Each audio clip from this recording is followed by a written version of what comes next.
Guys, അപ്പോൾ ഇന്ന് ഞാൻ എത്തിയിരിക്കുന്നു ഒരു അടിപൊളി സോയാബീൻ കറിയുടെ റെസിപ്പി ആയിട്ട്.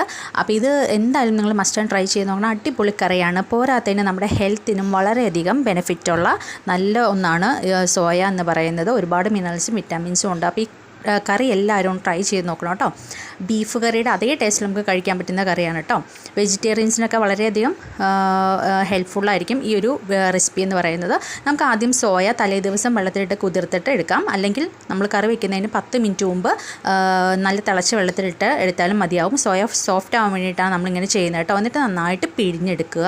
അതിനുശേഷം ചെറിയ ഉള്ളി, വെളുത്തുള്ളി, ഇഞ്ചി, പച്ചമുളക് ഇതൊന്നും മിക്സഡ് ജാറിലൊന്ന് ഒതുക്കി വെക്കുക. പിന്നെ നമുക്ക് തക്കാളിയും സവാളയുമാണ് ആവശ്യം. പൊടികളായിട്ട് നമുക്ക് ആവശ്യം മുളക് പൊടി, മഞ്ഞൾപ്പൊടി, മല്ലിപ്പൊടി, ഗരം മസാലപ്പൊടി, പെരിഞ്ജീരകം പൊടിച്ചത്, കുരുമുളക് പൊടിച്ചത്, ഇത്രയാണ് നമുക്ക് പൊടികൾ ആവശ്യം കേട്ടോ. പിന്നെ നമ്മുടെ സ്പെഷ്യൽ ഇൻഗ്രീഡിയൻറ്റ് മാഗിയുടെ ക്യൂബ്സ് ആണ്. അപ്പോൾ ഇതും കൂടി നമുക്ക് ചേർത്ത് കൊടുത്താൽ അടിപൊളി കറിയായിരിക്കും. നമുക്ക് സ്റ്റാർട്ട് ചെയ്യാം. ആദ്യം ചട്ടിയുടെ എണ്ണ ഒഴിച്ച് ചൂടായപ്പോൾ ഞാൻ അതിലേക്ക് ഇഞ്ചി, വെളുത്തുള്ളി, പച്ചമുളക് പേസ്റ്റ് ചേർത്തു. അതൊന്ന് മൂത്തപ്പോൾ സവാള ചേർത്ത് കൊടുത്തു. സവാള ഒന്ന് നന്നായിട്ട് വാടി കിട്ടാൻ വേണ്ടിയിട്ട് ഞാൻ അതിലേക്ക് ഉപ്പ് ചേർത്ത് കൊടുത്തിട്ടുണ്ട്. എന്നിട്ട് സവാള നന്നായിട്ടൊന്ന് വാടുന്നത് വരെ ഒന്ന് ഇളക്കി യോജിപ്പിക്കുക. അതിനുശേഷം നമുക്ക് നമ്മുടെ പൊടികൾ അതിലേക്ക് ചേർത്ത് കൊടുക്കാം. പൊടികളുടെ പച്ചമണം മാറുന്ന വരെ ഒന്ന് ജസ്റ്റ് സോട്ട് ചെയ്തെടുക്കുക. എന്നിട്ട് നമുക്ക് അതിലേക്ക് തക്കാളി ആഡ് ചെയ്ത് കൊടുക്കാം.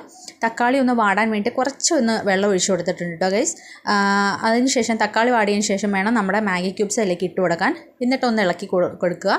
അതിനുശേഷം നമ്മുടെ സോയ അതിലേക്ക് ചേർക്കാം. എന്നിട്ട് ഫുള്ള് നന്നായിട്ടൊന്ന് ഇളക്കി കൊടുത്തതിന് ശേഷം നമ്മുടെ ഗ്രേവിക്ക് ആവശ്യമായിട്ടുള്ള വെള്ളം ഒഴിച്ചു കൊടുക്കുക. ചൂടുവെള്ളമായിട്ടോ ഒഴിച്ചു കൊടുക്കേണ്ടത്.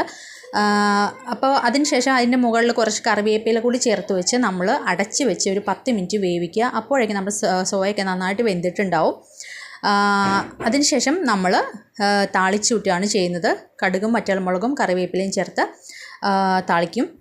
ഉലുവയും വേണമെങ്കിൽ ചേർക്കാം കേട്ടോ. അപ്പോൾ അടിപൊളി കറിയാണ്. എല്ലാം ട്രൈ ചെയ്യുക, ലൈക്ക് ചെയ്യുക, കമൻറ്റ് ചെയ്യുക, സബ്സ്ക്രൈബ് ചെയ്യുക. അടുത്ത വീഡിയോയിൽ കാണാം. ടാറ്റാ.